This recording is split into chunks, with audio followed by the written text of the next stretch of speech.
should kick in here. Come on in, everybody. Come on in. We see you there. It's all right. It's time for more Watchmen, everybody. So we're watching The Watchmen today. We are. Yep. As soon as I switch my Facebook over, these crazy algos. Crazy. Set to private. I know there's a few people that watch my Facebook page now instead of going over to YouTube. We're all archived over at YouTube, folks. So if you missed any of that, you can always go there. Watchmen, starting with chapter 2. We're going to run the opening and then get stuff underway here. Let me find it. Scrolling down. That might be it. Arrow Comics is proud to present to you the fast-paced vigilante justice as only... what is this guy dressed as? This is the Fool. This is the Fool from Arrow Comics, with great artwork by Chris Tyson, colors by Patrick Gamma, written and created by Randy Zimmerman. This guy runs around the city using practical joke weapons to fight crime, and the cops just want to get him off the street before he hurts somebody. You need to read this book. Available in its own individual campaign or part of Arrow Bundle number 2. Arrow Bundle number 1 is also available with the Fool campaign over at fundmycomic.com. Check it out.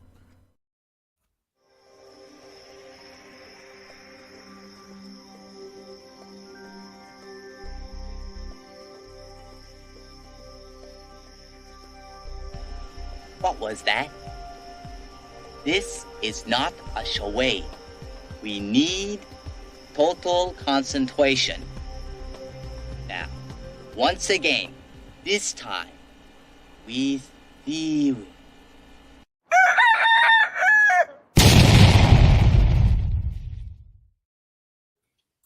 That's right. Time for total concentration.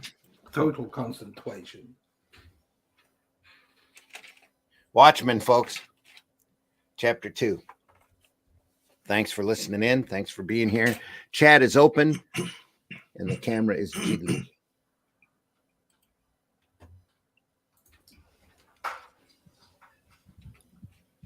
What are they missing? Crosshatch in there. Look at that. Just looking at that, it's beautiful, isn't it? Nice and big and bold. No, yeah, no, nothing afraid or. Yeah, a lot of confidence fear. there. No, huge confidence. It's fantastic, Again, isn't it? We're looking at the work in black and white from the Watchmen annotated book. Little notes here along the side, but seeing it in black and white gives it a whole different look to it. So we get to see all of the brush strokes and all of the Dave Gibbons greatness here. A nice rendering of the Chrysler building there on that cover as well, next to that blimp. Right here. Yeah. Next to the blimp. Yeah. Which is always there. Just thin lines. Yeah. Just thin lines in the back. Beautiful, isn't it? Yeah. With the negative space of the fence here for the cemetery. Working in the statue crying. Even that branch in the back touches. just behind. Yeah. It's fabulous. Right, that's it. We're done then, aren't we? See you later. Yeah. So many great touches on that. Let's just talk about the cover for 3 weeks. Yeah, you probably could. You probably could, yeah. We said last week, didn't we, that the cover forms the first panel effectively. Exactly. And he's done it again here, hasn't he? It transitions over, yeah. It's just wonderful. Great use of space to use your cover as the first panel. Yeah.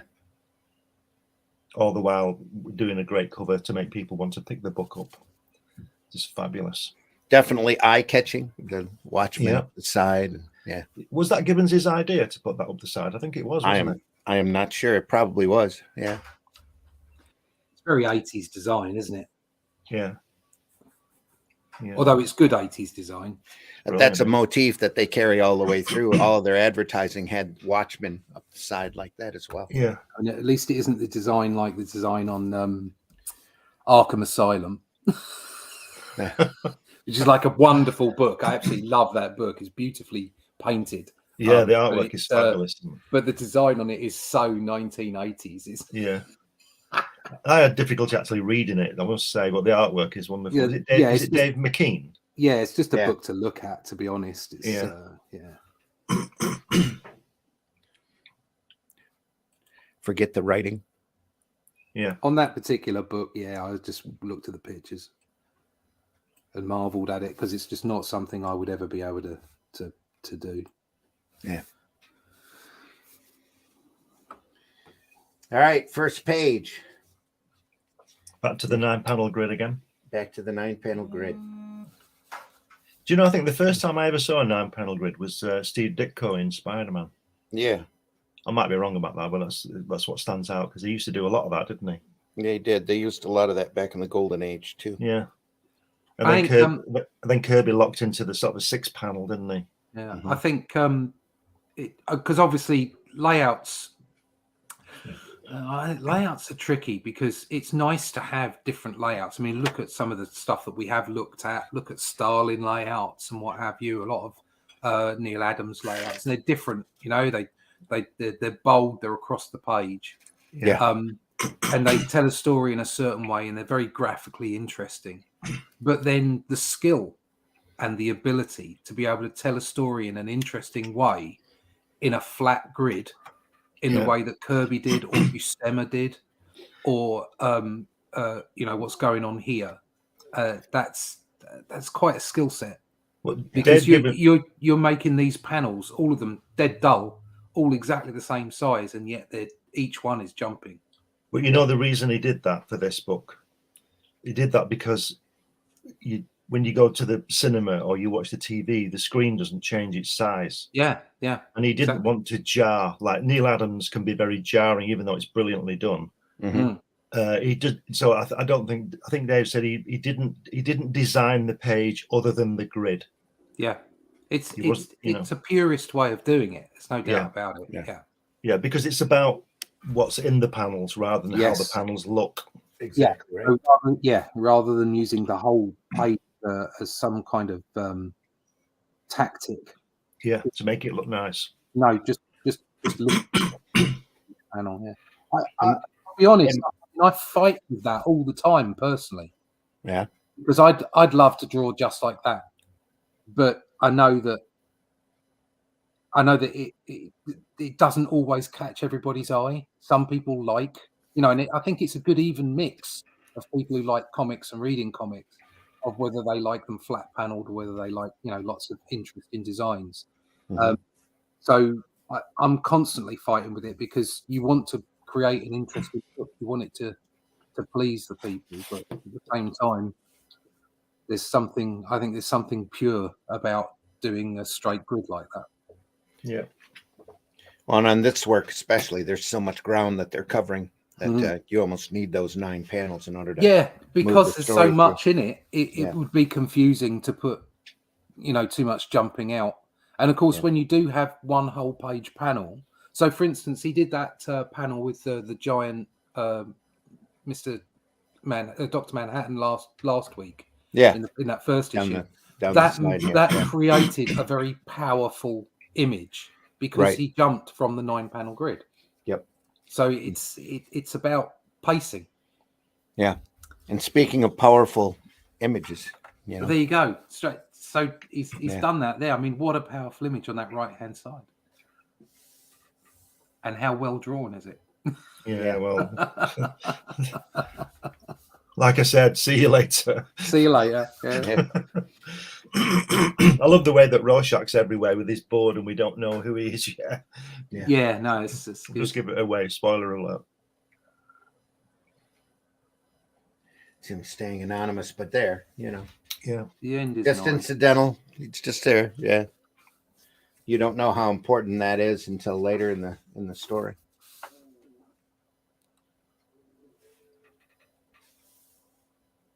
Flashback sequence.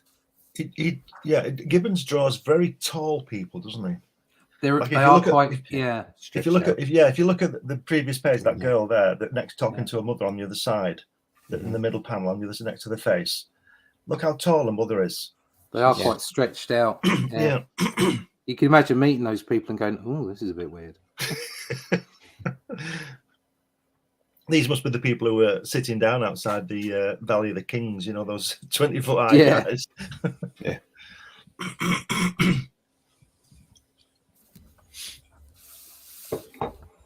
Again, here with the mirror, the use of the eye that comes in later with the nostalgia bottle and the eye of the owl craft, whatever it's called. Owl craft, yeah. Yeah, and it's like you're being watched, isn't it? Right there. Yeah, yeah, exactly. Like you're being watched all. It's very well put together. Yeah. There's a lot to be read into here. Yeah. I think it's time to read it again. I've not read the new stuff. I wouldn't ever read that new stuff. I don't know if it's any good or not. I just don't know anything about it. You know, the new books that they put out a few years ago. It's not the same. No. Yeah. I've picked up some of the Darwin Cook issues, and it's definitely not the same. See, the thing I don't like about those new ones that I've heard, does it tell you Rorschach's story in more detail? Yeah. And things like that. And it tells you all the characters. Well, you don't need to know, do you? No. Everything has to be explained. Just let your mind, imagination. I can't imagine a world where Superman and Dr. Manhattan coexist. It just it doesn't make any sense. No, it doesn't. But a lot of modern comics don't make sense. Yeah. Yeah, the rape and retribution scene. Do you know how strange? Not strange, but people are fascinating. People fascinate me because the guy, I don't know his name, but the guy who played the comedian in the film, the actor, he initially was going to turn the part down because when he didn't want to play a dead guy. Dean Morgan. I don't know his name, but he said, but that actor is at that point had been notorious for playing people that die. Oh right, okay. It was crazy, right? He had done like 4 or 5 roles that were pretty monumental because he's a good actor. Especially what's his name from Sean Penn, yeah. Sean Bean. Okay. Yeah. Sean Bean. Yeah. He might as well wander around with a red shirt on. Yeah, he gained the same reputation that was just enhanced by Game of Thrones because he was out of there in the first episode. Well, I told you before in another podcast that the best part of Lord of the Rings is when he got arrowed.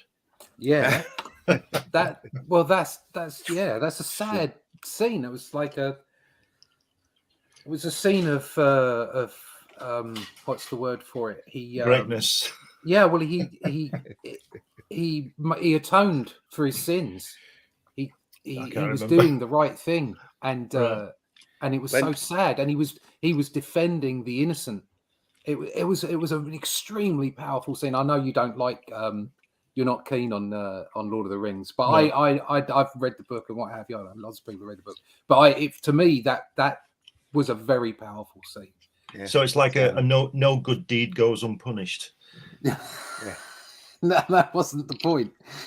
He could have been turned by the ring, but he found his way to light by protecting the hobbits, from the marauding orcs. Right. Quite unlike this scene here. Yes. Yeah. He's a really nice guy, isn't he, Blake? We have the all-seeing eye motif here in the background again, as they watch and then the hooded justice coming through with his retribution. Yeah, it's quite incredible that he manages to beat the comedian up because the comedian's a bit of a guy, isn't he? He's you know what I mean? Well, he was busy. Well, yeah. Maybe he lost his energy a bit. Yeah, I think I think he just he was focused elsewhere. Yes. Yeah. But Hooded Justice was serious. Yeah. I mean, he was made out to be quite a serious character. Quite a stoic character. Yeah. Yeah. A lot of ropes. Yeah. Noose around his neck. Yeah. I mean, you can imagine half of the. I reckon half of this wouldn't be they wouldn't create a story like this these days. Yeah, you're probably right there. They probably would. Well, it wouldn't be as deep or meaningful anymore. Yeah. Is that when she's being pushed there on the, hit in the face there in the middle panel? Is that the reflection of that monkey in that thing in the, or is it? Oh no, it is the monkey, isn't it? It's the monkey. Just a different side. Yeah. Yeah. Okay. And so is that a reference to all the apes they used to put in comics? Do you think? I don't know. Don't know. Or is it rage? It always used to be a gorilla, didn't it? Yeah. Probably a metaphor for the rage. Yeah. Gorilla or a robot. Yeah. A robot gorilla. Robot gorilla is even better. Yeah. Your guy will have to fight one, Randy. Your little guy will have to fight a robot gorilla. It'd have to be a robot dinosaur gorilla. Okay. Yeah. Right. Okay. That's pretty serious. That's the true selling point there. Robot dinosaur gorilla. Yeah. That's why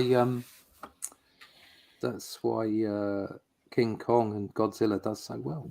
Exactly. Yeah. It's got everything you want from a film. If you just go back, sorry, everything needed in a comic, that's for sure. Yeah. On that last outside of purple on the cover. Yeah. On the very last panel, we've got the clock again. There's lots of clocks in this, isn't there? The countdown. Lots of clocks everywhere. The thing about this work to me is that it's a thinking person's work. There's so much that you can read into it, and you catch so much more the second and third time you go through and read it, because it's all there. And half the time when you're reading the story, especially first time through, you don't notice those little touches. Yeah. The eye here with the motif that comes through all the time, and the clocks, same thing, because you're concentrating on the main story and just drooling over the artwork. Yeah. And the comedian accusing hooded justice for sadism. You like that, don't you?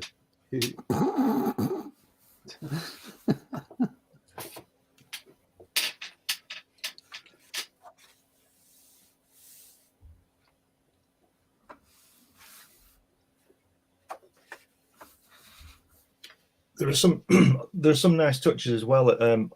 Again, sorry, it's on the previous page where in the top of the panel, if you look on the left-hand page at the top, at the third panel where he's going where she scratches him, look at the top left-hand corner where it's just cross-hatching in the corner, right at the top of the panel. Yeah, you see it. Yeah, and then he does it again on the middle panel, so it's not just a solid black. Yeah, he doesn't let anything go solid. Yeah, there's always something. This is what you were saying before about making it interesting.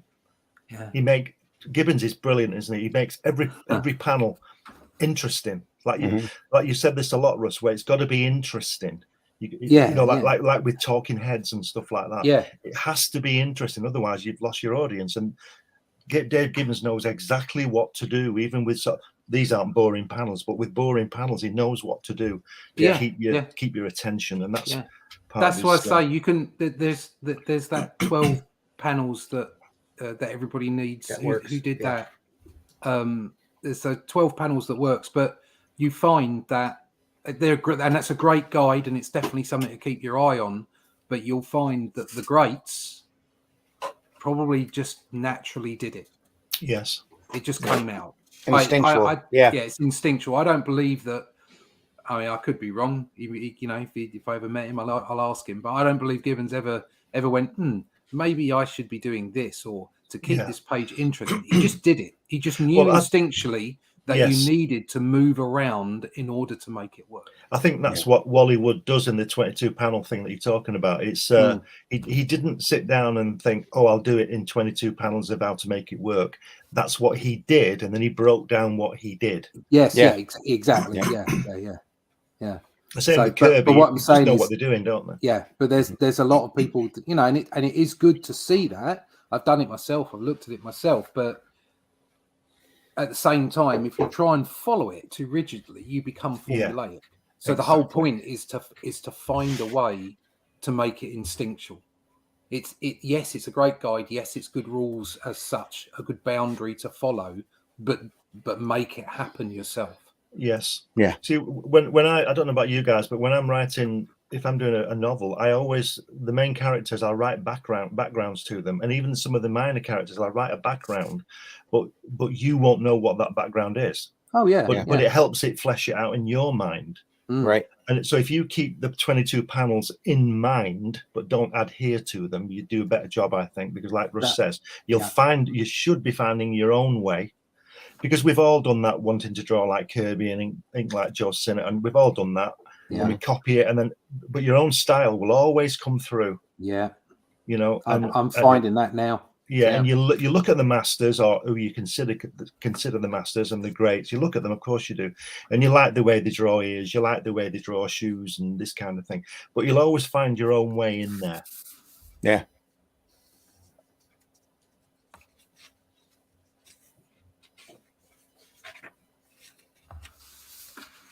I wonder where all this artwork is now, because I think he's sold most of it, hasn't he?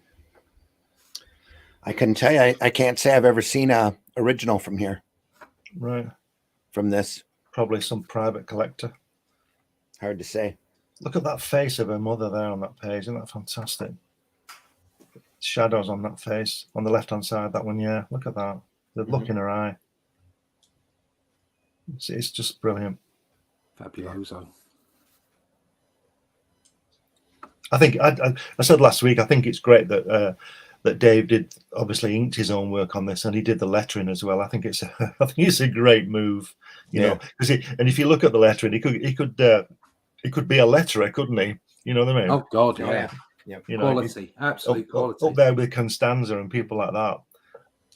You never know. You might have had something. You might have just looked at this and gone, "This is good. This is going to be great. I'm keeping this. I'm doing the lot." Yeah, yeah. And he would have been right, because that art, I would imagine, is extremely expensive. Yeah, I mean, you look at pieces of art, and obviously you can maybe pick out in more recent years, the odd Travis Cherist or Jim Lee piece, maybe a Dale Keown or something like that. But for the most part, there'll be a plateau of how much you pay for artwork going back in time, getting dearer. So you go back to something, I don't know, a piece of Kirby work or a Peter Buscema work or a Remitter work would be extremely expensive, and then you'll have these odd artists that pick out. But this, I would imagine, is as expensive to buy as, say, a Buscema piece, right, or a Kirby piece, because of its provenance and the just the way that the thing affected the whole of the industry. That's a work of art. And also the fact that it is stunning artwork as well. Through this issue, we're going through a funeral. Everybody has their individual memories, their flashbacks of the comedian. And here the group is all together, and comedians behind a newspaper. Yeah, I like the way that Alan Moore changes scenes, because if you look at the top panel there, the page with the big panel, if you look at the third panel, that one, the guy is saying, "For our sins aren't justly displeased," and then on the next panel he says, "Let me say I'm pleased to see." Do you see what I mean? Yeah. He brings in an opposite. He's got very pleased. He brings in an opposite to make the point. But the scene switch is brilliant. Yeah. Yeah. And it's very clear. It's really easy to confuse a reader when you're trying to switch a scene in that way. Yeah. And this is effortless. No ambiguity. No. Fabulous, isn't it? Yeah. Just like Russell Mulcahy in the original director's cut of Highlander. You ever get a chance to see that? Just natural scene shifts. The camera moves up, and suddenly you're, back in the Scottish Highlands. It's pretty cool. It's the same kind of technique, only on paper. Yeah. I never quite liked Owl's uniform. Those looks a bit crazy with those wing things on his back. Yeah. It looks like a beetle. Glider wings. Well, he's meant to. Anyway, he's patterned after Blue Beetle anyway. Oh, right, okay.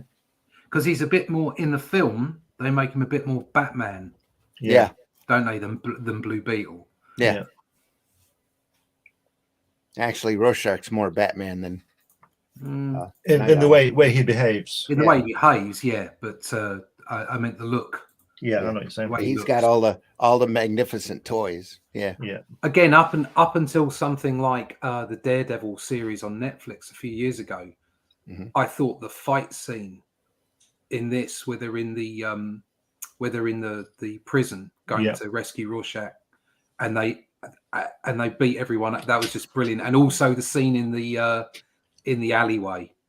Yeah. Absolutely fabulous. I mean, I know they're overpowered, so they're breaking bones in the way they are doing it, but the techniques were still solid. I mean, from a martial arts perspective, the techniques were solid, and it was just one of the best scenes I've seen in a long time. And it was only really sort of bettered once you got that scene of that long scene of the fight with Daredevil. That was superb. Yeah. The problem with a lot of the Batman scenes in the Nolan films was they were all too close in. You didn't get a good chance to see the fight. It was all sort of a bit muffled and a bit close up until the third one, where we fought Bane, and it was a little bit more open then. But that was, I really enjoyed that. I think the film of this is great. I know Alan Moore doesn't like it, but I liked it. I think it's the best superhero film I've ever seen. Yeah, because it's like the source material so much, and I think that's the point of doing it. I think this and Spider-Man 2, the original set of Spider-Mans with Tobey Maguire, Spider-Man 2 with Dr. Octopus is fabulous, absolutely fabulous. Yeah, there's a great scene in that, as I remember, where Dr. Octopus comes from around the edge of the building. It's really Steve Ditko like. The way his arms are coming at you. Absolutely brilliant. And the actors and everything in that was right. It was just so right. Yeah. No. I said last week, look at the comedian reading the newspaper at the top. How Dave has hand lettered the titles. But also but he's not done it perfectly. And he's not done it in that comic book style lettering style. He's done blocky printed. And another brilliant panel breakdown there. So it's one panel broken down into 3 panels. Across the top. Yeah, brilliant. I love that. And there's the clock again, 5 to 12. Yeah. I guaranteed Moore was telling him to do all this stuff. Yeah. Oh yeah. From what I understand, the instructions on this were crazy. But if you get pretty much a notebook every issue. Yeah, if you get the Gibbons Watchmen, there's some of the actual scripts in there. Parts of them, and the first 5 pages is just sort of saying hello, how's the wife, and all this kind of stuff. When are we flying over there next week? Oh no, we better get this done. And then he started to tell him what to do. With all the beautiful artwork by Gibbons here, like we're just kind of shafting Higgins as we go through this annotated book. I mean, it's so beautiful, just the black and white, but just like no word at all about the colors. Well, we're looking at it in the black and white, so yeah, I know. Higgins did a good job. Didn't he recolor it? I think he did. Yeah. Higgins did do a good job. He's a great artist as well in his own right, and a nice guy as well. Very approachable. I'm just going through the sod that color stuff, eh? Let's get the inks in. Yeah, sack the colorist. I mean, you really don't need it for this book at all. No, I mean, it just shows you the standard of the work, because it's easy to. I've done it myself, and you see it a lot. Is that I think you especially see it in modern comics, a reliance on the colorist to do the job for you. Right. And that's something that just did not happen here. He was on his game, and this is beautiful artwork, whether it's with solid colors, or whether it's just black and white. Yeah. Here's the rough end for that page. Yeah. Right there. Yeah, in that book you've got there, Randy, that's the Gibbons book, isn't it? Yeah. He talks about how he does those roughs and then squints so he can see he's got the blacks place right. Yeah. And then blows them up on these light box or whatever, and he doesn't. I don't think he sort of draws over them, but he doesn't deviate too much from them, does he? No. See, that's the master at play. I mean, I still have all my spotted blacks. I've been complimented on my spotted blacks, but I don't do them like that. Do you know what I mean? I don't. They just come out. They fall out on the page. It just happens. Yeah. Whereas this is masterful being planned in this way. So. Makes you wonder why he came up with the squinting method. Just to see the arrangement, I think. You know, helps you to see the page from a distance, because he's working at least 10 by 15. Yeah. Height to width, and doing the original and then seeing it in print sometimes can be two completely different things. Yeah, it's doing the pencils and then seeing the inks can be two different things, right? Yeah. And even if you're inking yourself, well, I ink myself all the time, and you find yourself seeing things that you couldn't see in the pencils. Yeah. Which is bizarre when you think about it, because you're the person that's doing it. But it's just, you know, the different the different rendering just shows stuff up.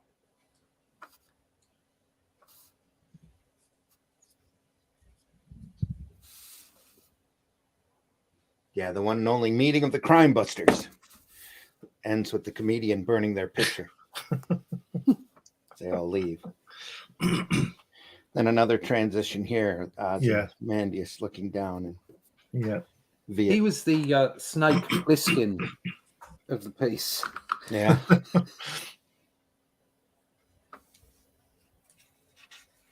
I see you in the funny papers.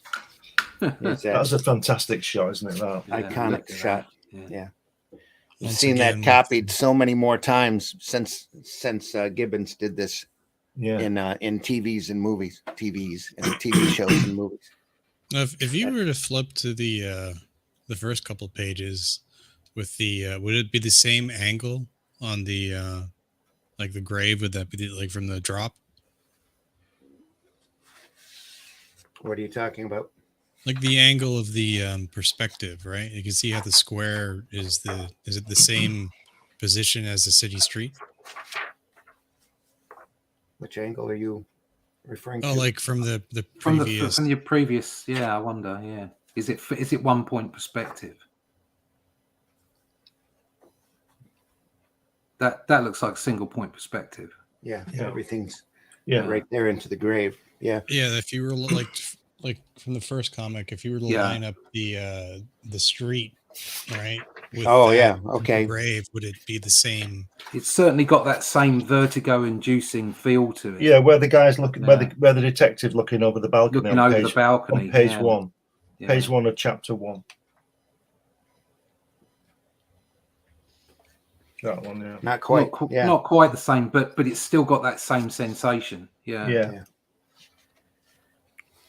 Another thing about, sorry, go ahead. And again, here you've got the comedian beat up almost the same way as he was after Hooded Justice. Yeah, he takes his leather in, doesn't he? Yeah. On this panel that we're looking at with the grave, it has to be a square, doesn't it? If you'd done a full page, it wouldn't have worked. No. Yeah, no, it wouldn't have. You're right. Yeah. It's just so well thought out, this.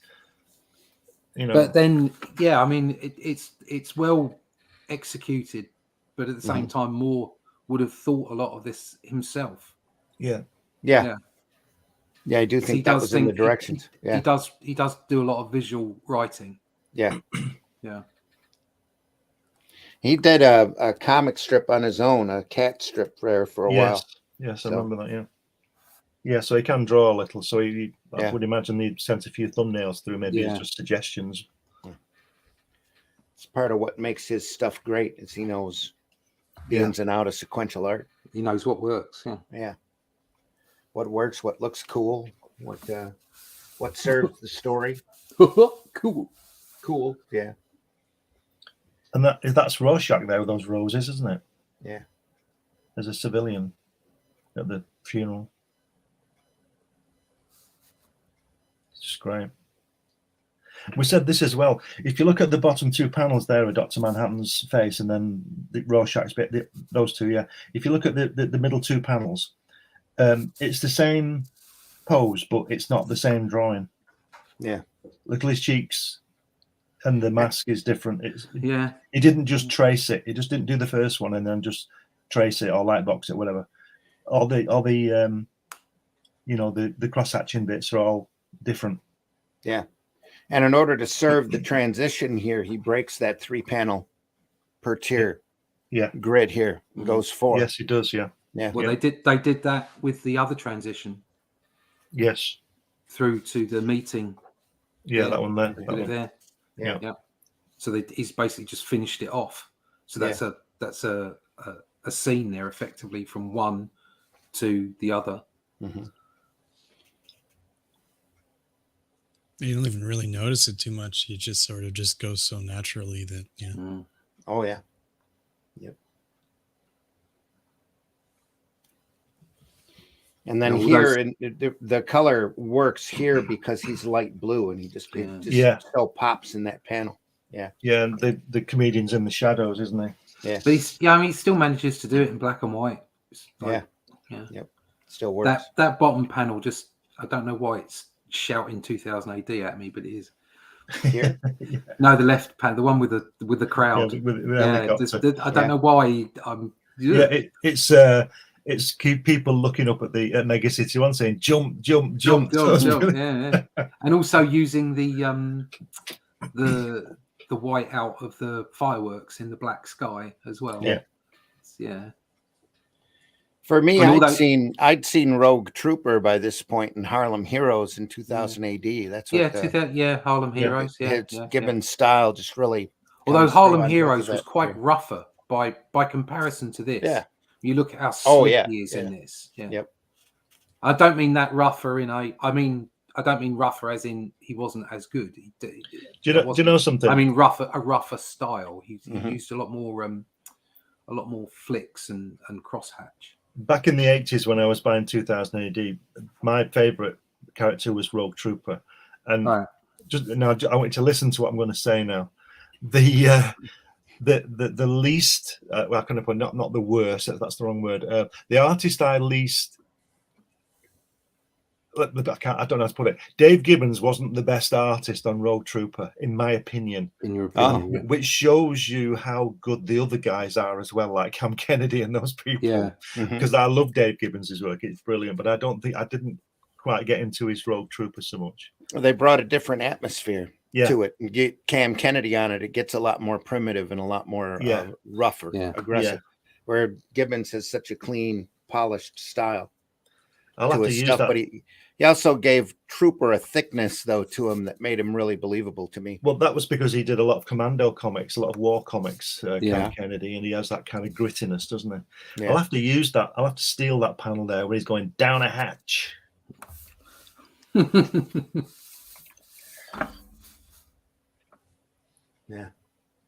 The shadow there.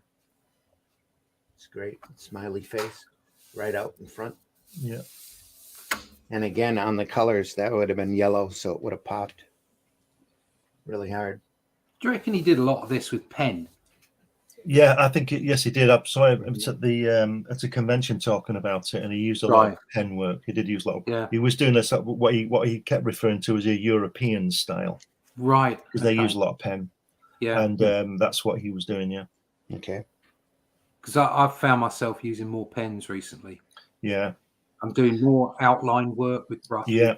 Things like hair, fur, that kind of stuff. I'll use a brush, and then the more detailed stuff, I'll go into finer brush pens. Yeah. I've got the Tombow, and there's two weights of Tombow, and they're great for fine line work because rather than using a fine liner pen or something like that, you still get varying weights of line. Yeah. So it still looks like a brush because it's brush pen.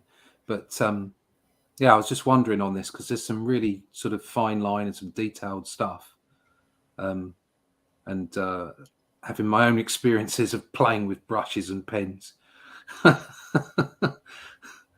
It's like we said before. It's whatever you gets you through the night. Yeah, isn't it? exactly. You know? Yeah, exactly. Whatever works. Yeah. Exactly. But it's nice to know that you're following in the footsteps of people who have basically found out the same things as you.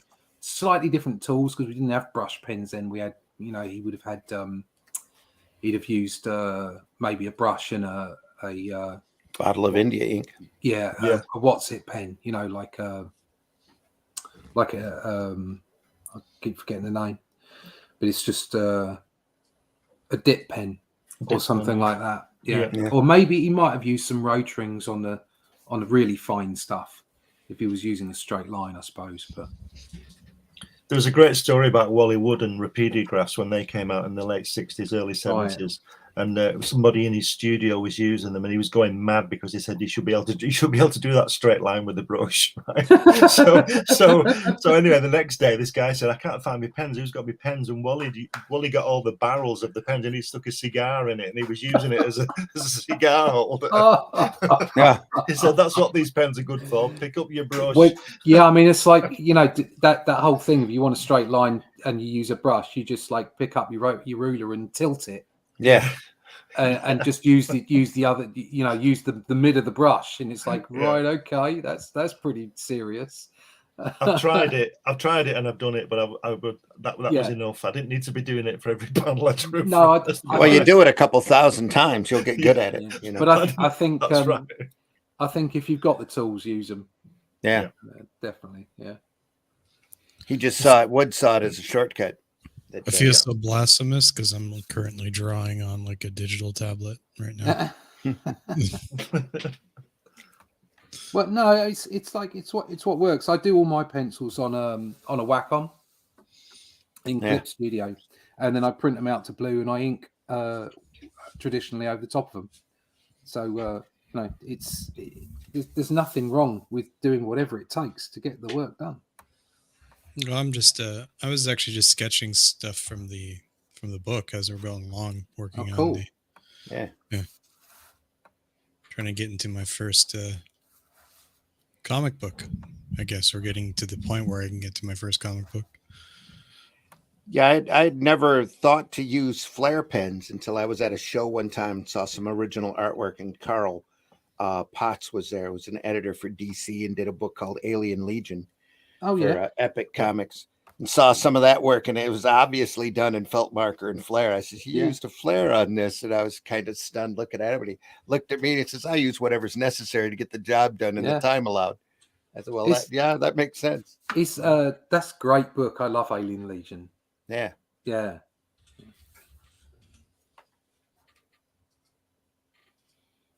Well, it's very powerful. Another great transition here. Sorry. Pose to pose. You're all right.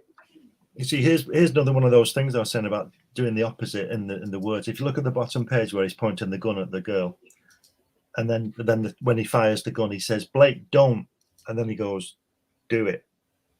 In the panel above, I know he's saying don't do it, but I know it's that second for the switch, but it's quite effective because he says, "Blake, don't," and then he says, "Do it."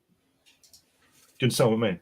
And he does these opposites all the time. And I think it's just brilliant the way he works it out, the way he does it. And here, Manhattan is at a point in his development that he could have stopped that bullet if he wanted to. That's right. Yeah. Well, he says that, doesn't he? And he could fix his face, couldn't he? Yeah. He says there, "You watched me." Could have changed that gun into steam or the bullets into mercury. Yeah. But that's right. Pregnant woman gunned her down. Bang. And you know what? You watched me. Yeah. You could have changed the gun into steam or the bullets into mercury or the bottle into snowflakes. You could have teleported either of us to goddamn Australia, but you didn't lift a finger. You didn't really give a damn about human beings. I've watched you. You never cared about what's her name, Janie Slater, even before you ditched her. Soon you won't be interested in Sally Jupiter's little gal either. You're drifting out of touch, Doc. You're turning into a flake. God help us all. He saw what was coming. Yeah. And the transition. Look how he's look on that middle panel where he's standing. His leg is going through the table. Yeah. Like he's not there. He really isn't. That's right. Mentally. Yeah. He's somewhere else, isn't he? He's all over the place, isn't he? And at the same time, the casket breaks right about at the same level. Yeah.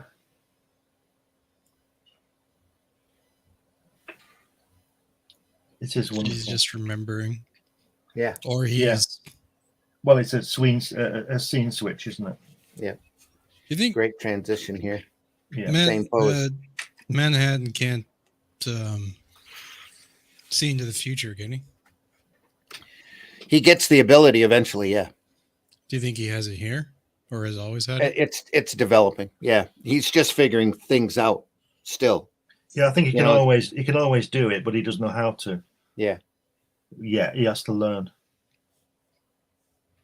The more he gets used to his power, the more godlike he becomes, and the more unnecessary he feels clothes are.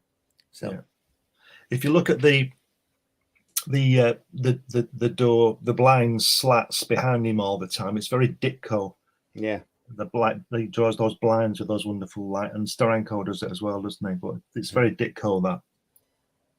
And I know that Dave was a big fan of Ditko. Yeah. It's the starkness of the light from the fireworks. Well thought out. He's just a master at work, isn't it? Yeah, very much so. And to think that Dave's probably about 36 when he's drawing this. Old enough to figure things out, yeah. Yep. Again, another great one scene split into 3 panels. Yeah. We're focusing on 3 different characters, and we'll go back to that's what's his name? Dryberg, whatever. Yeah, the owl. I want to call him Dennis, but I'm sure it's not right. I think he could have played him, couldn't he? What's he called? The guy in Dances with Wolves. What's his name? Costner. Yeah, Costner. Costner could have played who? Night Owl. Oh, the owl. Yeah, he could have played him. I kind of like the guy they chose, though. Oh yeah. Yeah. And here we've got the original pencils. Look at that. Close up on that panel. You can see the Ames lines. Have you noticed the way that the owl is slightly skewed from the glass? Yeah. Look at the ink. Not so much the pencil, but look at the ink, and there seems to be a little bit of a fisheye. Warp. Yeah. A warp. That's just impressive. Yeah.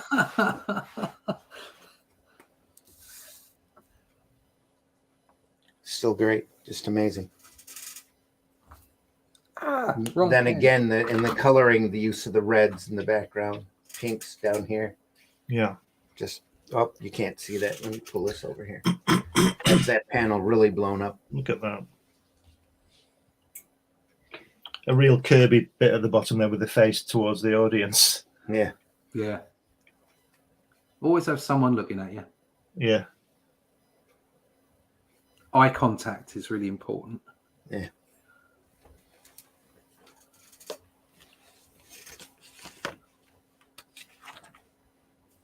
Again, broken panel at the top. It's like really using those techniques. Yeah. The rough for that panel, or for that page. There as well. It's just fantastic. You see, just put the blacks in more or less exactly the same place, hasn't it? Yeah. It's Apart from the people. Except he lightened up the suit here. Yeah. Yeah, to make it work against the black suit of Dr. Manhattan. Yeah.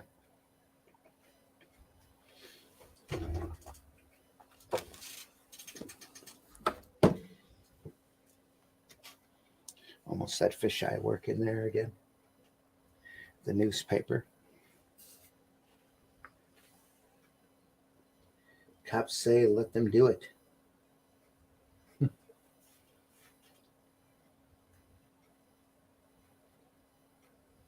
Protection? Who are we protecting them from?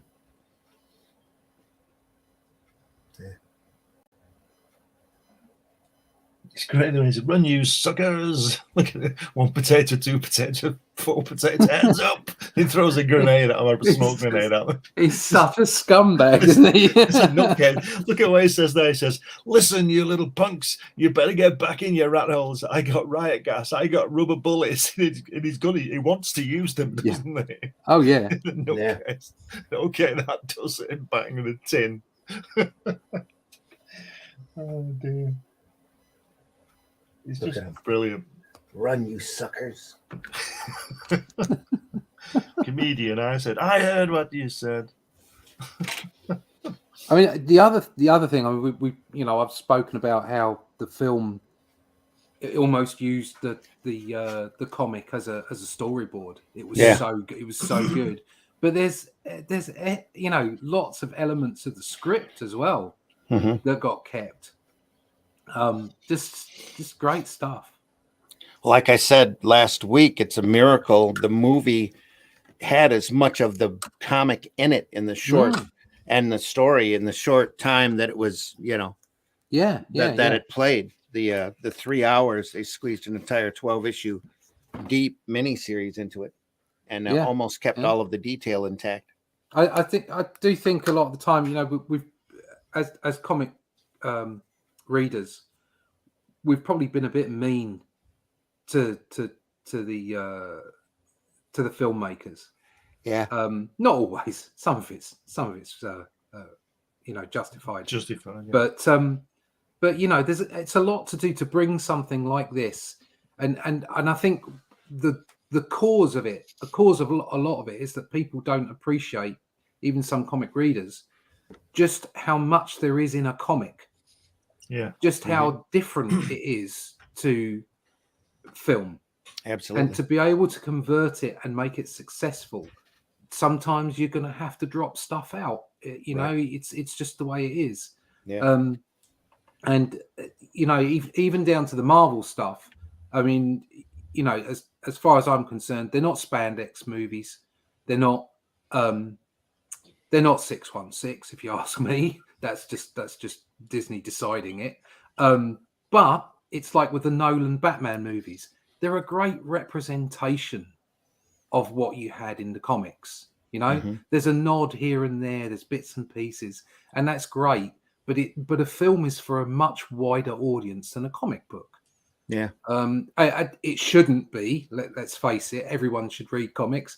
But the bottom line is, the reality of it is that it is a much wider audience, and you've got to pull those people in, and they've got to be there for 2 hours or whatever it is, or an hour and a half. It used to be 2 hours, and you've got to tell the story and make sure they enjoy themselves. You don't have the luxury of going to the next issue. No. And so I think sometimes we can be a bit harsh on filmmakers, on adaptations in movies. That's not to say that there are some real shockers out there. Too many shockers. That's my problem. Shockers, yeah. But I'm just harsh. Yeah, and I would say that. But personally, for me, once Endgame went, as far as the MCU is concerned, I wasn't bothered anymore. Yeah. It wasn't. It just never recovered after that. But they set their own bar too high. Exactly. Too quickly. Well, I think probably what they should have done is they should have just given it a rest. But of course, that's not the way it works, because it's all about money.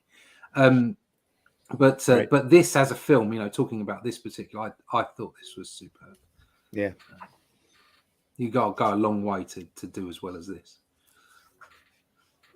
Again, the happy face motif working there. So much going on in these 2 pages. Yeah, absolutely. Yeah. This is the middle of the second half, I guess. Second book. Second book. Yeah. Second issue. Yeah. We're going towards the end of the second book at this point. For all the What were there, 6 or 12? There were 12. 12.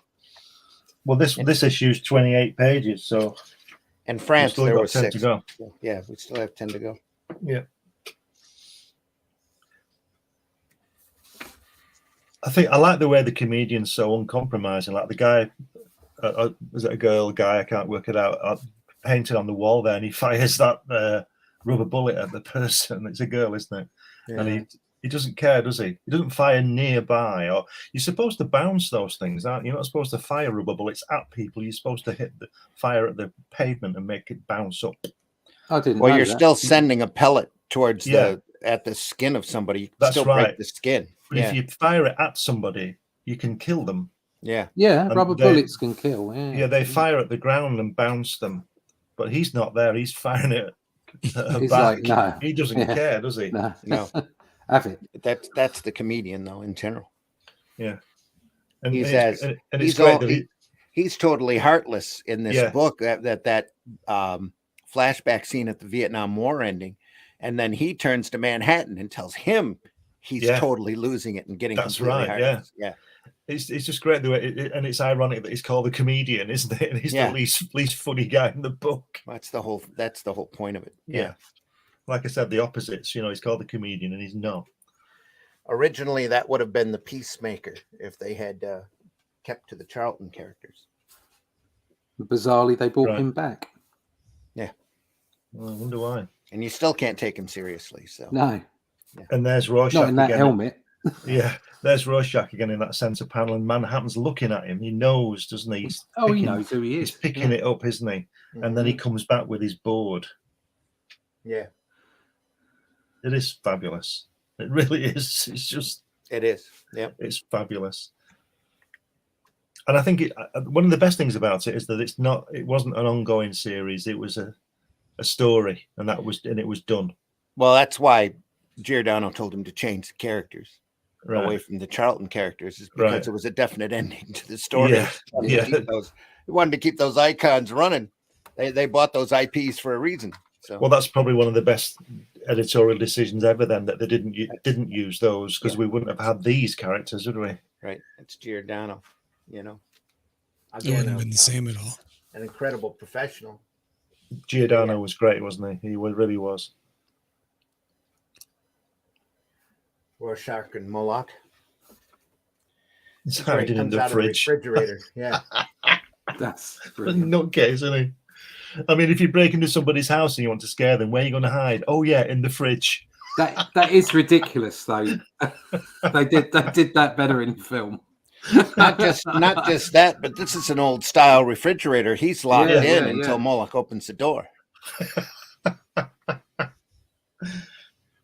It's what they warn everybody about. When they dispose of the old refrigerators, take the damn doors off, because those latches from the inside are not openable. Yeah. And you're not going to know, are you? No. Some kid in there. It was. They should ban fridges, shouldn't they? They cast that Moloch guy really, really well. That was the guy that did Max Headroom, wasn't it? Yes. Yeah.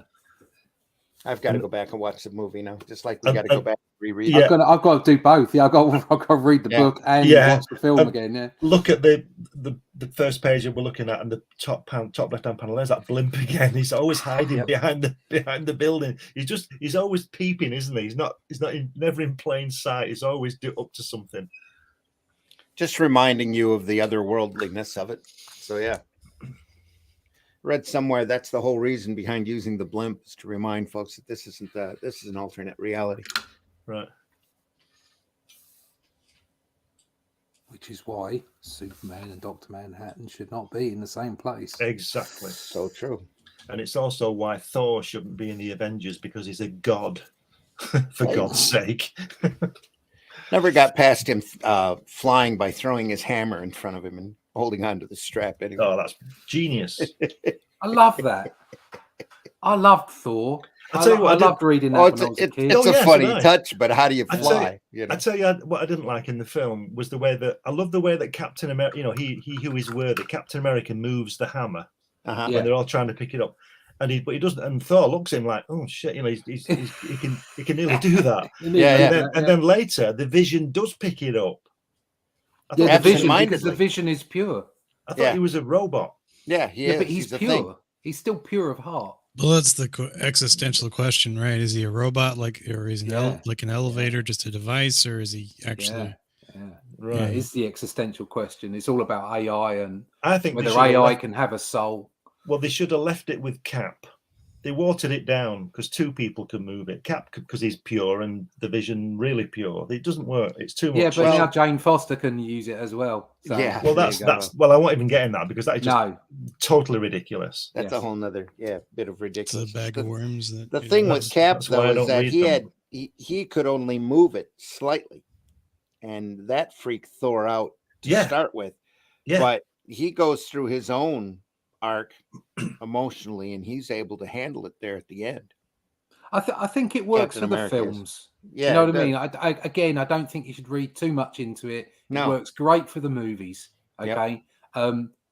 What they really should have done, what Marvel should have done is if Marvel were really committed, if Disney were committed to Marvel being a comic book company, okay, what they should have done is when the MCU started a motor, was that they should have made 2 lines of comics. Yep. They should have made the comics that literally followed the movies and expanded on them, and they should have made a spandex range of basically just just carrying on telling stuff where Spider-Man was always 22 and Thor was whatever he is, and Captain America was always from the 1970s or whatever, and that's what they should have done, and they would have made everybody really happy. But instead they decided to just mess it up. And continue to do so. Would have made everybody, especially the retailers, really happy to have people walking in after seeing the movie and have a book to buy about the character. They just a rack, a spinner rack in every cinema. That's what should have been going on, And from what I can gather, the Jane Foster Thor run was actually quite a good story, but they shouldn't have been doing it right then. Right. Do you know because how are kids going to go to a shop and pick up a book with Jane Foster in it and go, well, hold on a minute, that's not what I saw on the screen. Yeah. Exactly. Okay, it's not about ideology, it's not about putting a woman in the place. And that they did that in What If, okay, ages and ages ago. Yeah. And it's a really valid storyline. It's great, fine. Yeah. But why then? Why do it right then? They have to spoil things. I'll give you 2 instances. First of all, we said about the Stallone dread, where the first thing he does is take his helmet off. Yes, because he's scared that we won't know who he is. And the other one is the other one is don't touch me. Is when you won't know this. I'll tell you, this is there's a bit of a thing here. The guy in America contacted me, wanted to work on Hatch, and he said the first thing we're going to do is take the people down the hatch. Take you, the reader, down the hatch. Well, no, you never go down the hatch. Do you understand what I mean? The biggest secret, the biggest what's down there would be gone on the first page. Yeah. So I just said no. Not going to happen. I was talking. Unless Disney buy it for $10 million, and they can do. Yeah, then you can do what you like with it. Yeah. I'll just make something else. Yeah. Speaking about messing things up here, I'm trying to draw Dr. Manhattan, and it's turning out to be Ming from Emperor Ming from Flash Gordon. Flash Gordon. Yeah. Go with it. Make the Ming.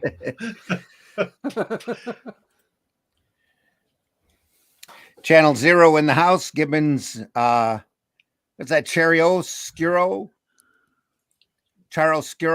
technique is phenomenal. Yeah. Easy to miss in the color versions. Yeah. That's why we like looking at the black and white. Phantasmagoria. We're glad you're in the house.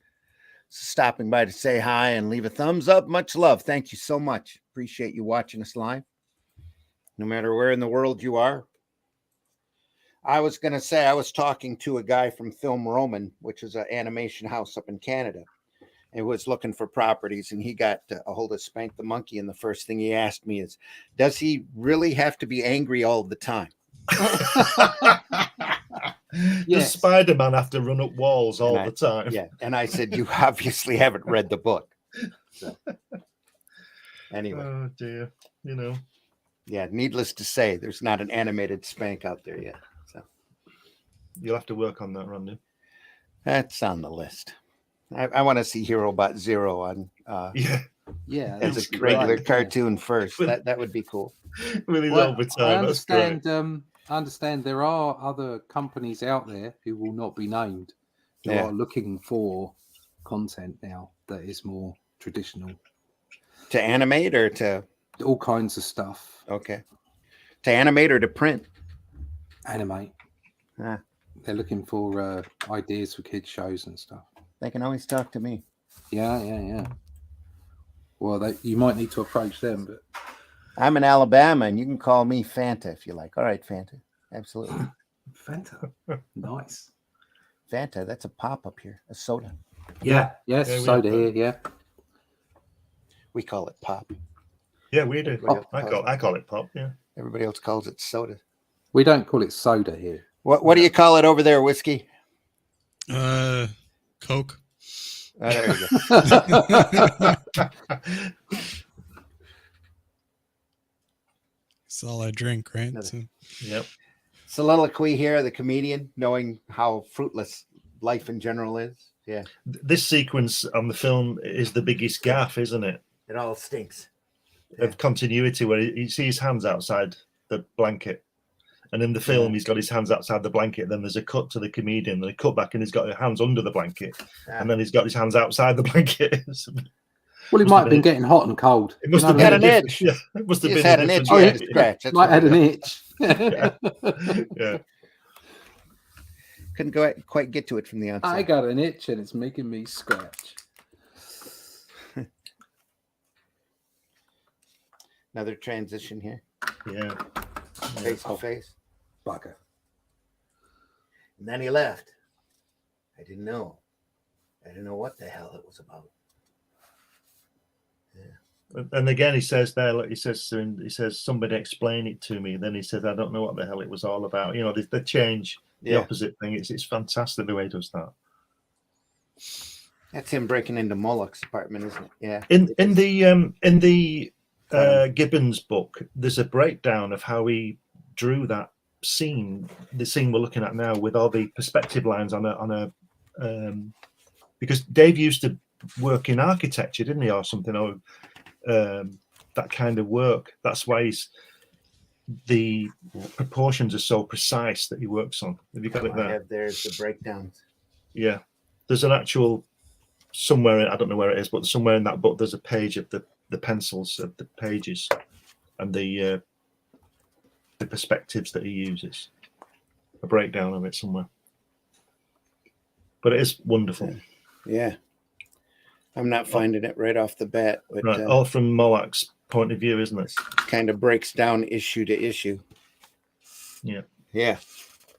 Yep. It's just great.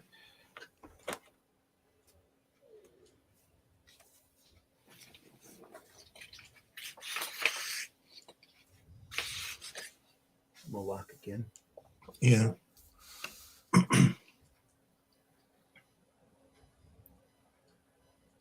Another great panel. Yeah. That's great when he says there, funny story, sounds unbelievable, probably true. Yeah. It's just great. Back in the background on the marquee, and the Enola Gay and the little boys. Yeah. Yeah. That's really sad, isn't it, when he says he's got cancer, and he says, what kind of cancer? You know that cancer you get better from? It's not well, that I haven't got that kind. Yeah, that's tragic, isn't it? What a line. Yeah. Because on the previous panel, when he says better from, he looks quite handsome, doesn't he? And then when he goes down to the next page, he looks really depressed and down. Yep. All in a second. Genius.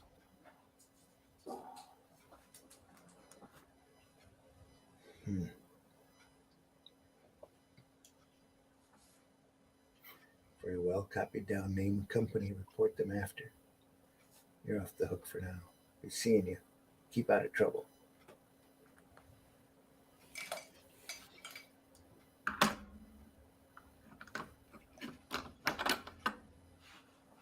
It was passing by streetwalker. Yeah. Another nice succession of panels. The whole hearing the closing the door in the background as the kind of worked with the book there. Yeah. It's great where the prostitute girl in the middle of the center panel, she's sort of saying, like, do you want a good time, guy? And then she flips him off and she just carries on walking. Yeah. It's brilliant.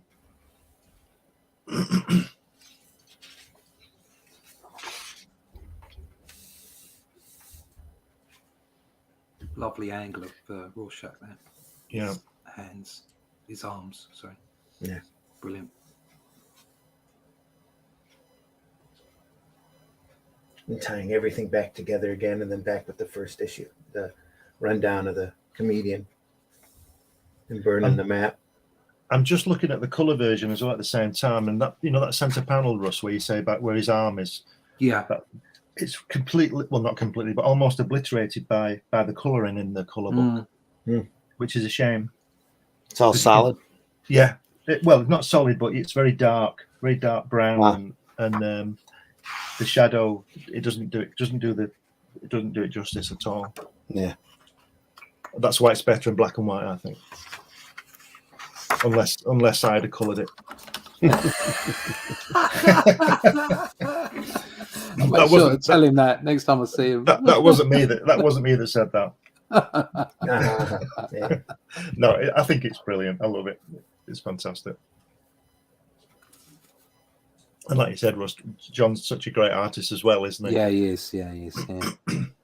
I've never had the pleasure of meeting him, but I was at a convention with him, and he was doing a live sort of painting, and he was saying, "Oh, I'd never done this." It's great because he's like a professional.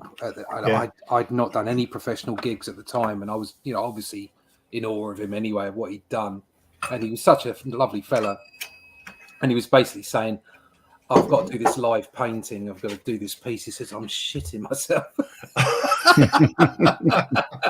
He said, well, I'm not keen on doing this. And I've never been keen on drawing, while I'm at conventions. I do it because you have to, but I'm not keen on it.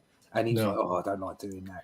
What you're sharing here on the screen, should I be popping that up? Oh, you can show. It's just we were talking about it. I did. Look at this. There we are. Oh, look at that. Well, you guys are doing that masterpiece. I just posted one in private chat there. I was thinking the same thing of posting something. So sketch practice.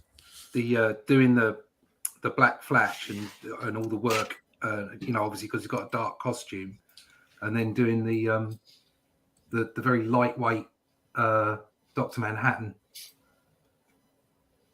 But that was done with a mixture of pens and brush. So right. There you go. That's the way it works. Yeah. I quite enjoyed doing those. I like the way he's floating. I just wanted him. Yeah. Got those weights really good there. I like that. Floating through yeah. Fabulous.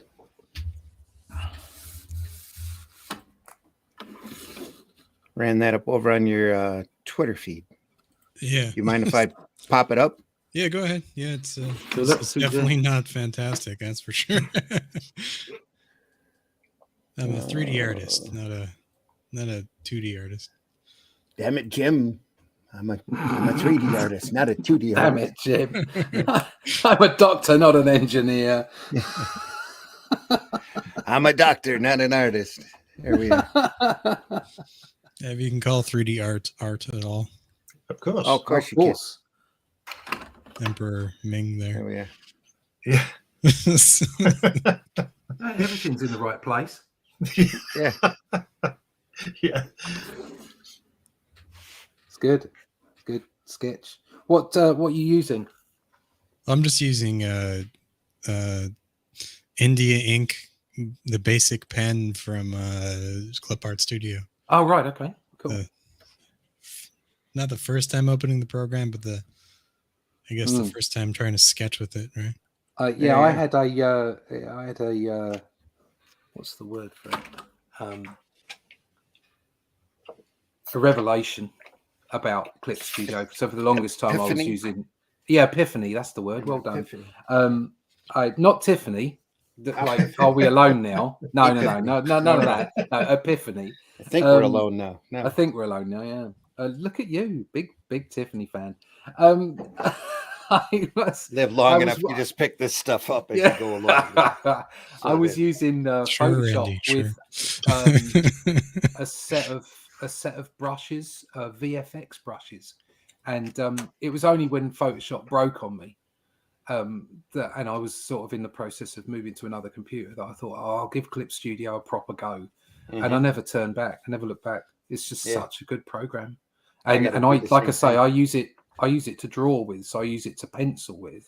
And the pencils, they, obviously the contact on the screen is not the same as contact on paper, but other than that, it looks like the pencils that I produce in the real world. So great stuff, absolutely great stuff. Cool. You ever tried a Corel paint program? Corel Draw. Draw. Yeah. There's Corel Draw, and then there's Corel Paint. Corel Paint. I had very similar to old Photoshop. Yeah, I had Corel Paint 11, and did some paint work with that. But found that once I got the VFX brushes, that Photoshop was better. So Photoshop better than the Corel.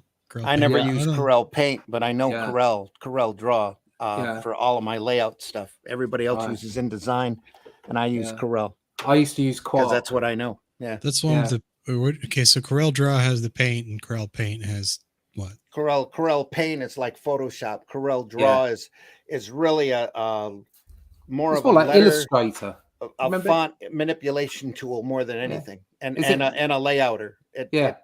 I use it, like I said. I when I did the newspaper for 10 years, I used all of my layouts were in Corel. Really?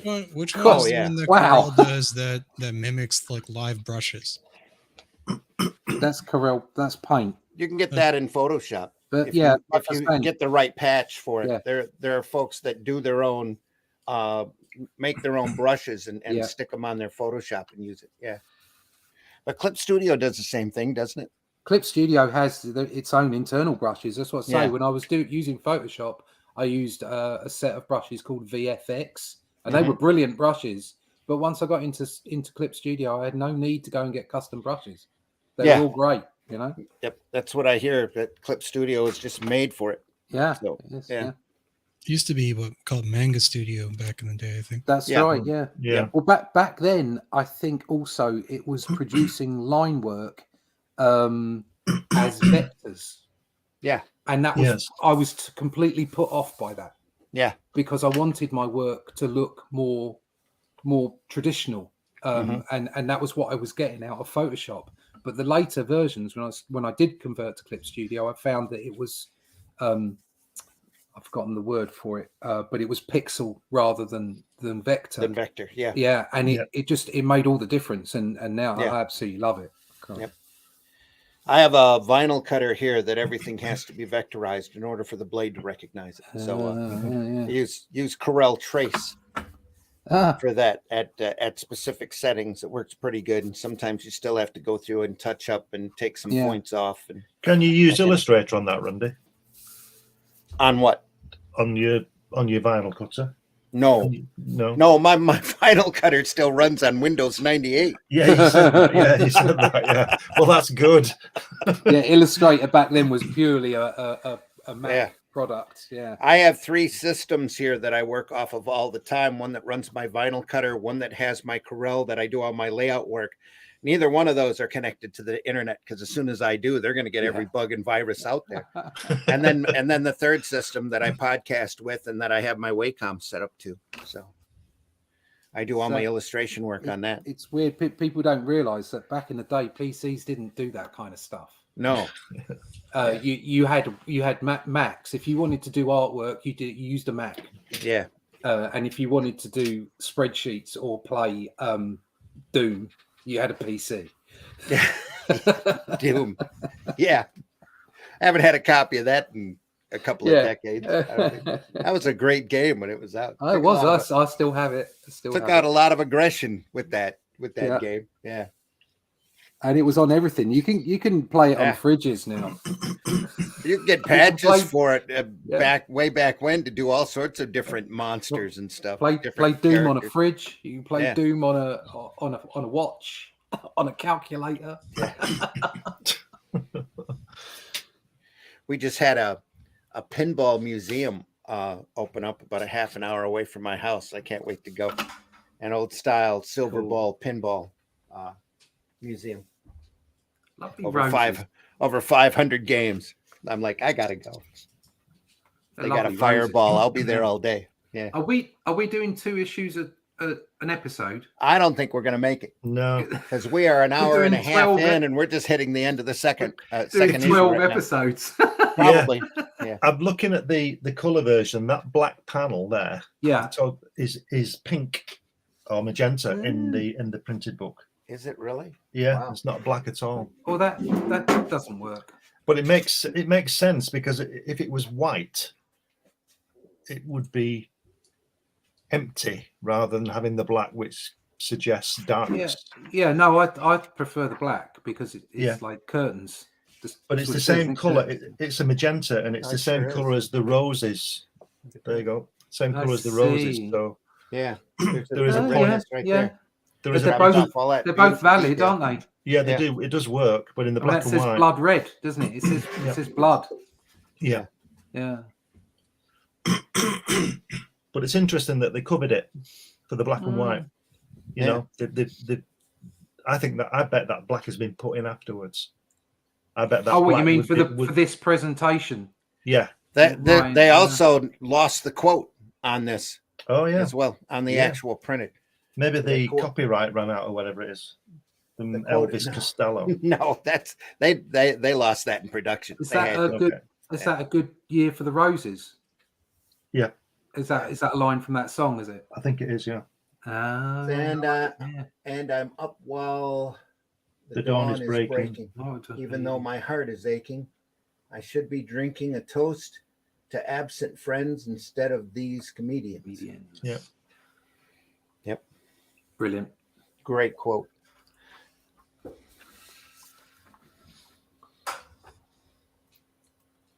And then here we get that, I guess that's the natural yellowing from the book. Makes it look like the old news. Yeah. Yeah.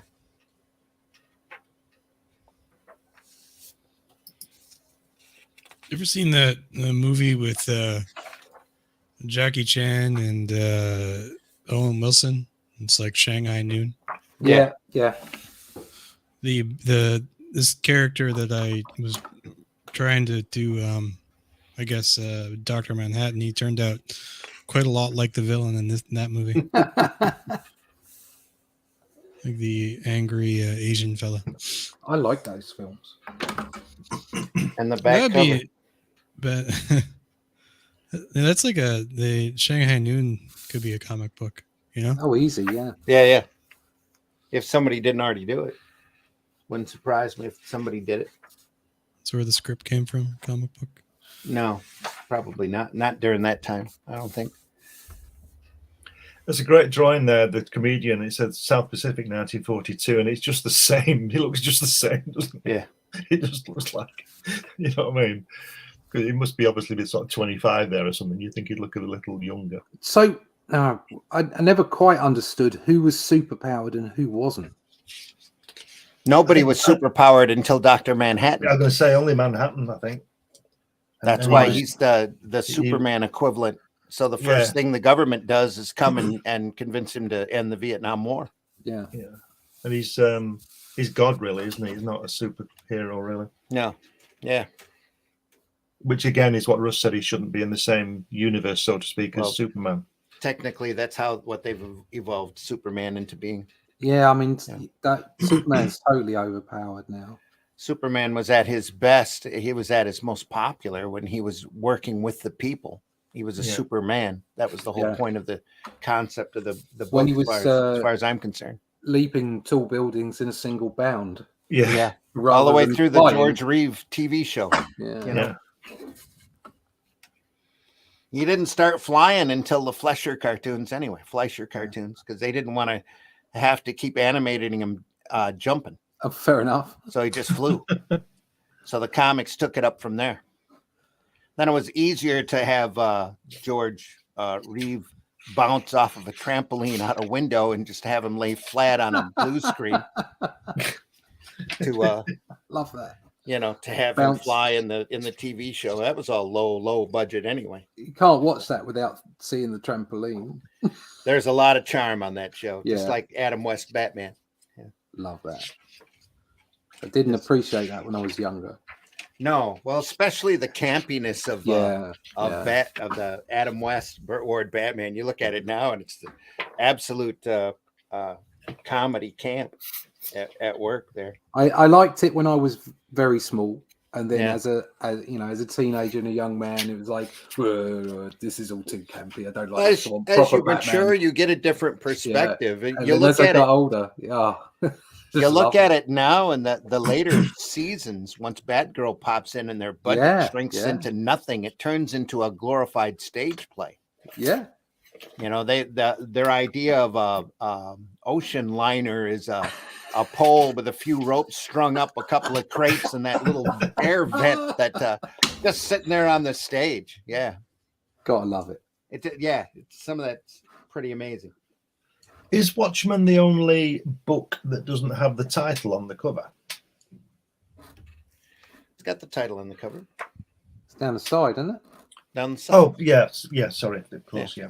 At the time, that was radical, but they also figured at that time the direct market was running, so that's what you saw on most of those books, at least when they were on the front shelf. Other than that, you saw this much. Yeah. You know, if you were lucky. So they ran that logo sideways. Yeah. And that with the DC logo, of course, up there on top.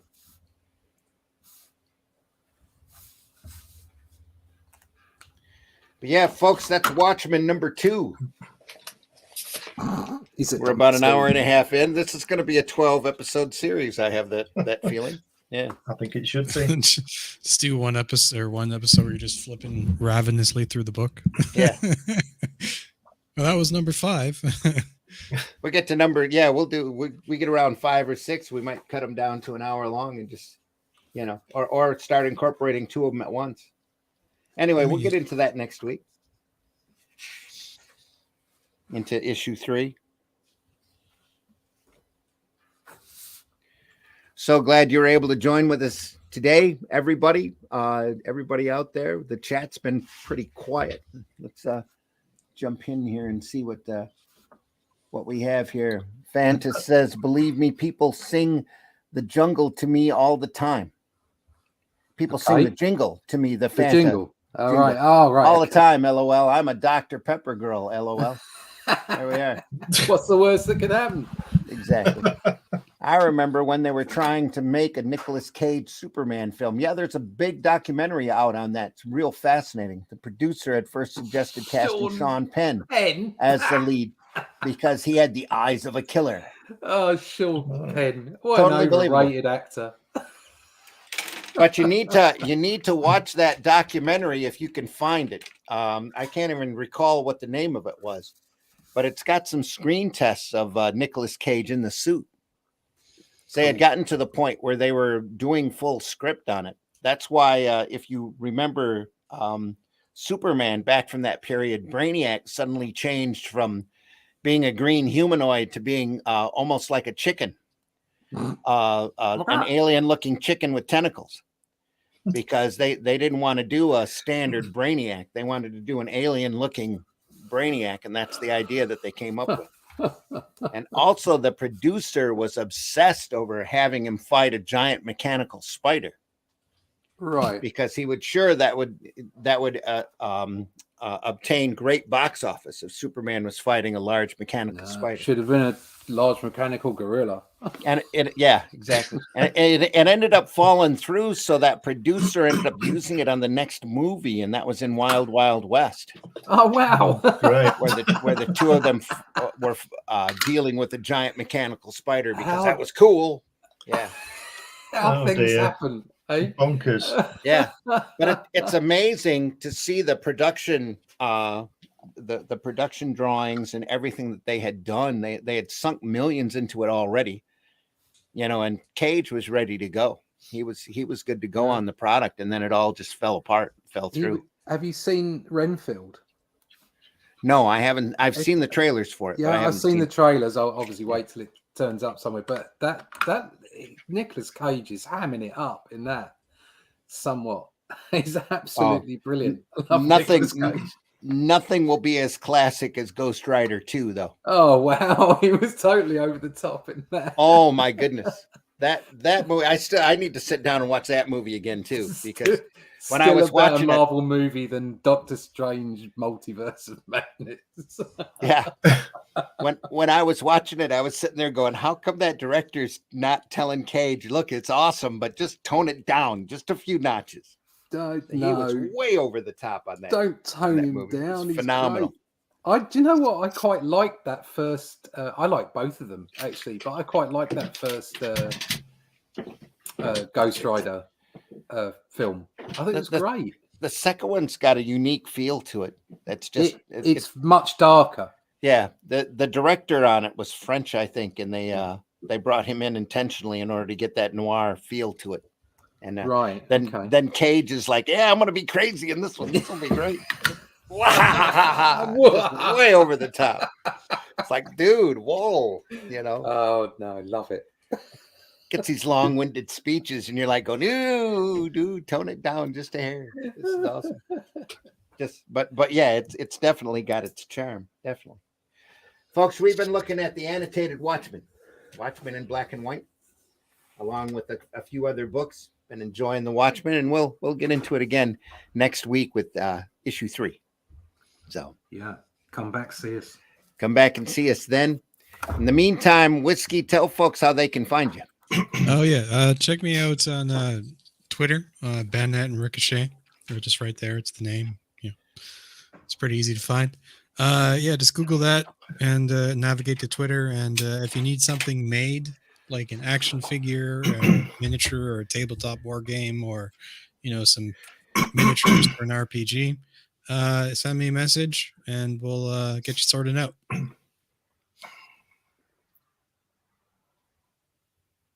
That's about it. No, I had to turn my mic back on. Sorry about that. Russ, tell folks how they can find you. You can find me sitting at a drawing board most of the time. I thought you were shouting cars. Shouting at cars. If I'm not at a drawing board, I'm shouting at parked cars. I need more coffee. You can find me in Pages of Batman. There's a new issue out this week in UK and Europe. You can find me in the pages of Only Death Can Save Us. You can still pick up the original version of Only Death Can Save Us and Only Death Can Save Us Book 2 on my website, but you'll be able to pick up Book 2 re-edited for New Haven. Out on Amazon. You can find Book 1 on Amazon now, cheaper. So there you go. It's just the way it works. You can also find me soon to be in the pages of Doctor Who magazine, and if you want to go look back at the old issues, I was there for a while there as well. If you want to sign up to my email list, you can do that over on my website, russleach.com. Go and look at my profile over on Instagram. That's where I post a piece of art every day, whether it's archived or brand new art, and all the other social media connections you can get at russleach.com. Cool. Glenn, tell folks how they can find you. Yeah, get me on the usual places, Facebook, Twitter, Instagram, all those kind of things. You can find me in the pages of this magazine that I publish, Comics Unlimited. Issue 12 is on Amazon right now. Interviews with me, Russ is in there, Randy's in there, lots of great articles and artwork in that. You can also, in the summer, you'll be able to see my work, my character Hatch, which is coming out, published by New Haven. And right now, the New Haven version of this, which is a book detailing my trip to see Jack Kirby in his house back in the late 80s, early 90s.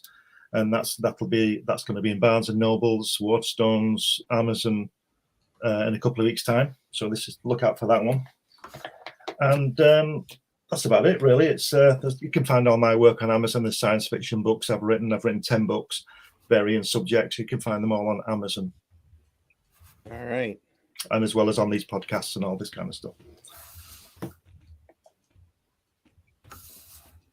Just finishing up here. There we are. All right.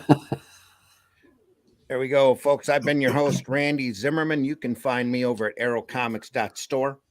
Arrow Comics, you can find my work there, where you can find such books as Hero Bot Zero, the the fun cartoony adventures of a 3-foot-tall giant robot as he defends his city from large menaces, as long as he can do it on the clock and get time and a half for overtime.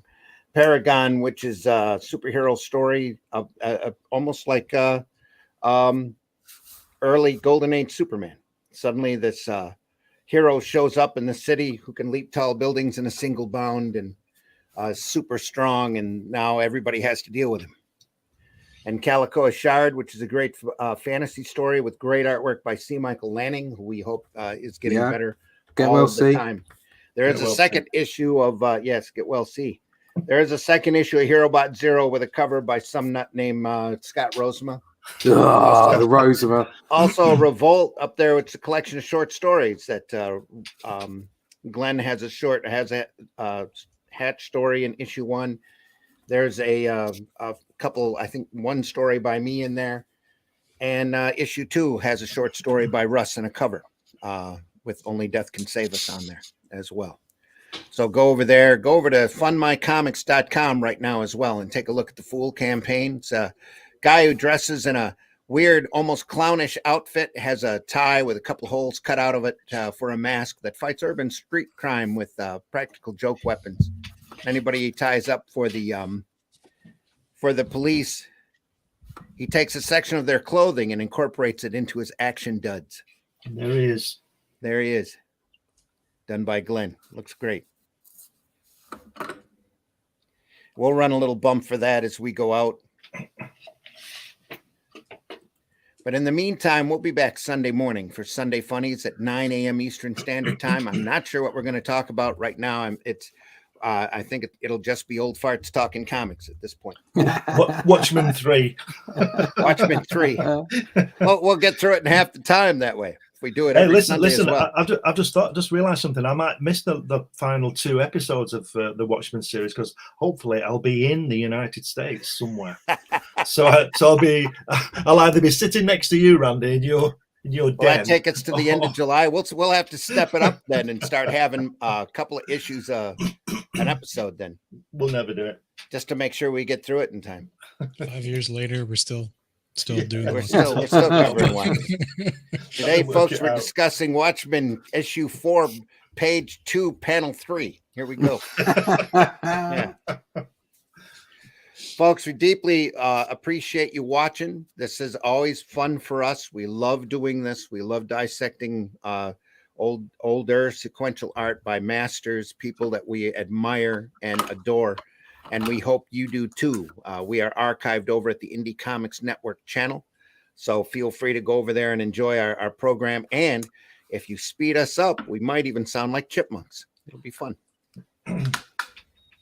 So we've covered a lot of different artists. We've been doing this for 6-7 months now, and we just love doing it. That's why we do it, especially this early in the morning. So, Whiskey, thanks so much for joining us. As always. Had to get up at 5 a.m. in order to be here. Scott Rosema, where the hell are you? Anyway, there we go.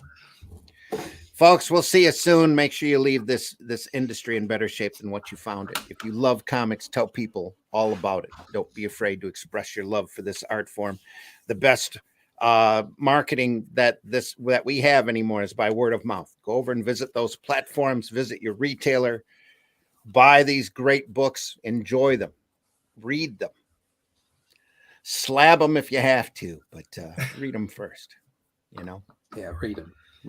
They're all here to help you lose and help you lose track of reality and entertain you.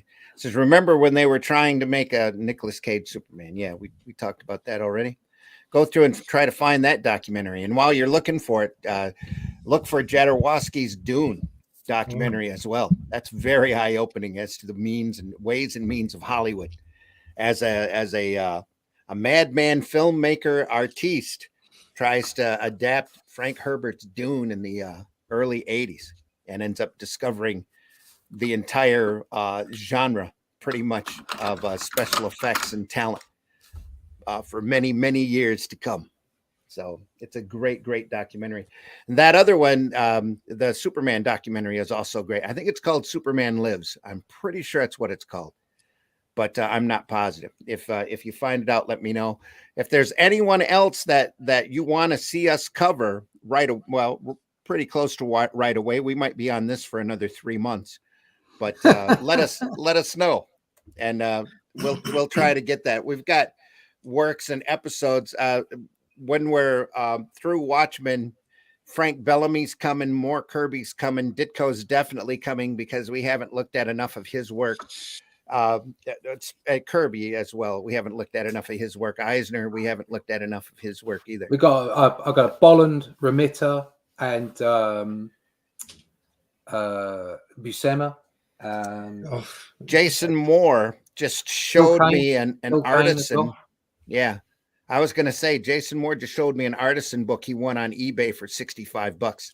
Oh. That's the Gil Kane Spider-Man. Oh, yeah, that's the one I've got. Mm-hmm. That's the one I've got. It looks really pretty. Very, very nice. Yeah, we'll have to look at that. I love Gil Kane's work. Big fan of his. Gil was so interesting, and I've got a book of a book-long interview with him that I've been meaning to sit down and read because I understand. He was like Alex Toth. He was very opinionated and very curmudgeon-y, and definitely had his opinions as to how the art form is supposed to be and look. So can't wait to read that. I'm thinking I should be more curmudgeon-y. We all should be. We're getting old enough to. Yeah. We should all. Dang you young'uns. Exactly. Get off my lawn. Get off my lawn. All right, here we go. Why? Because fuck them, that's why. That's it. Folks, take care. See you soon. We're not stopping too early, so it's all good. Wish you the best. Have a great weekend. Have a great week next week. We'll be back here Friday morning at 5 a.m., Sunday morning at 9 a.m. We'll talk more about the fun part of comics that we love and that inspires us and keeps us going on the Sunday Funnies at 9 a.m. And other than that, buy our books. Buy alternative and independent comics, especially ours. Yeah. Get to Amazon and check it out. There we are. Take care, everyone. We'll see you soon. That's with Tanya. Hey, everybody, we're all going to get laid. Hey.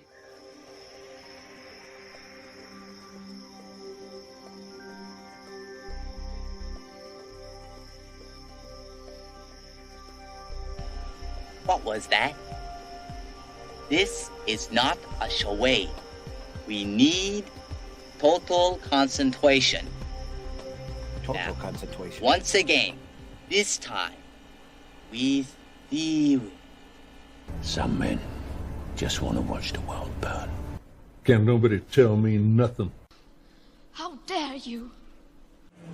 Get off my lawn.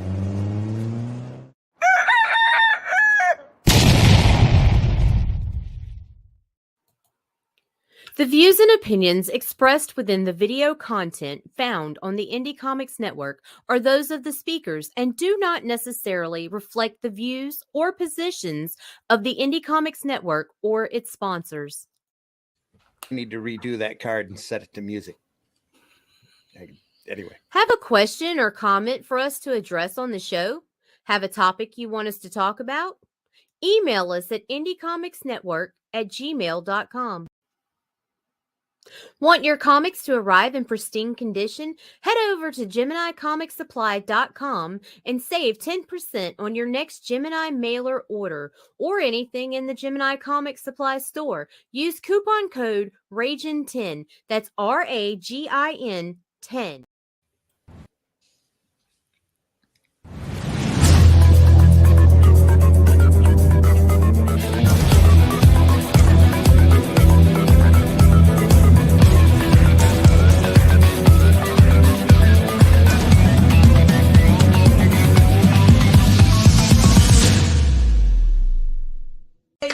Yay!